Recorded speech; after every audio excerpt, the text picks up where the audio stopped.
खाटू धाम के शांत वातावरण में आज एक नई कथा शुरू होती है। एक युवक वीर नाम का कई महीनों से जीवन की परेशानियों में घिरा था। काम बंद हो गया था, घर की जिम्मेदारियां बढ़ रही थीं और मन में निराशा का अंधेरा छा गया था। एक दिन उसने ठान लिया कि वो खाटू श्याम की शरण में जाकर अपने जीवन का नया मार्ग खोजेगा। मंदिर पहुंचते ही उसे लगा जैसे कोई अदृश्य शक्ति उसे अपने पास बुला रही हो। वो बाबा के दरबार में बैठ गया और मन ही मन बोला, श्याम मुझे दिशा दो, मैं थक चुका हूं। तभी एक वृद्ध पुजारी उसके पास आए। उनकी मुस्कान में अपार शांति थी। उन्होंने कहा, बेटा, जब राह धुंधली लगे तब मन को श्याम के भरोसे छोड़ देना। उनका मार्ग कभी अंधेरा नहीं होता। पुजारी ने वीर से कहा, आज रात तुलसी चौक पर दीप जलाकर प्रार्थना करना। अपने मन की सारी उलझनें बाबा को सौंप देना। वीर ने वैसा ही किया।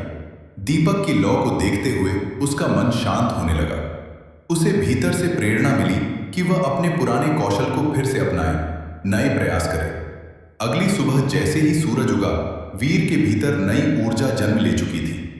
उसे विश्वास था कि श्याम उसके हर कदम पर साथ हैं और उसकी नई शुरुआत अब सफल होगी। से वह किसी के मन की गहराई को पढ़ सकते हो। साधु ने आरव को देखते ही मुस्कुराकर इशारा किया कि वह उनके पास आए। आरव उनके सामने बैठ गया। कुछ देर खामोशी बनी रही। साधु ने धीरे से कहा, बेटा, संकट जीवन का हिस्सा है, पर संकट का सामना करना ही वीरता है।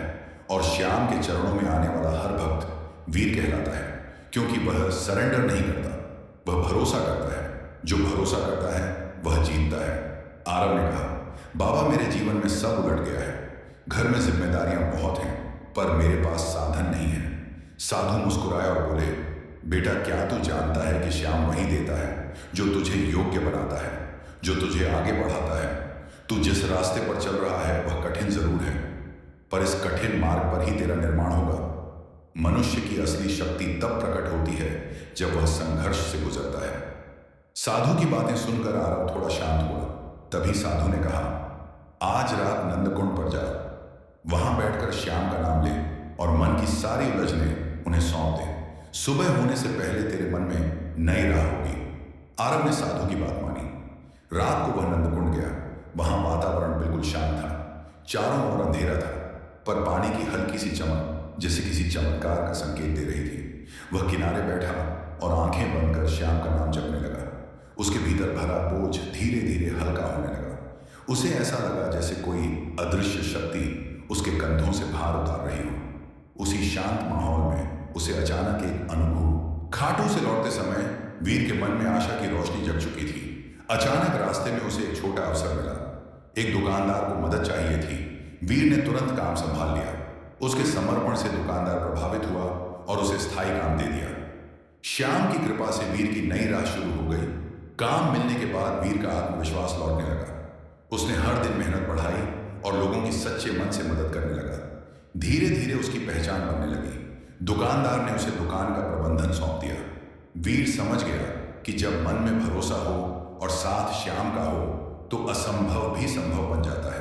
वीर अब पहले से अधिक शांत और स्थिर था। एक शाम उसे मंदिर से बुलावा मिला। पुजारी ने बताया कि उसकी प्रार्थना सुनी गई है और श्याम चाहते हैं कि वह दूसरों को प्रेरित करे। वीर ने यह बात दिल से स्वीकार की और लोगों के बीच आशा और विश्वास का संदेश फैलाना शुरू कर दिया।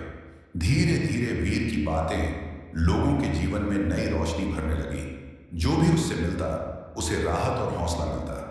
वीर समझ गया कि श्याम ने उसे केवल सफल होने के लिए नहीं भेजा, बल्कि दूसरों का सहारा बनने का मार्ग भी दिया था। अब वीर हर कदम पर सेवा को ही अपना धर्म मानना। सेवा करते हुए वीर का मन और भी विनम्र हो गया। एक दिन उसने देखा कि एक वृद्ध यात्री रास्ता भटक गया है। वीर ने उसे सहारा दिया और सुरक्षित उसके गंतव्य तक पहुंचाया। वृद्ध ने मुस्कुराते हुए कहा, बेटा श्याम, तुझे बहुत ऊंचा ले जाएंगे। और ये शब्द वीर के भीतर नई शक्ति बनकर बस गए। वृद्ध के आशीर्वाद के बाद वीर के जीवन में सकारात्मक बदलाव तेजी से आने लगे। उसके काम का विस्तार हुआ और लोग उसके विश्वास और ईमानदारी की मिसाल देने लगे। वीर हर सफलता को श्याम की कृपा मानता रहा और इस विश्वास से आगे बढ़ता गया कि उनकी इच्छा ही उसे सही दिशा दिखा रही है।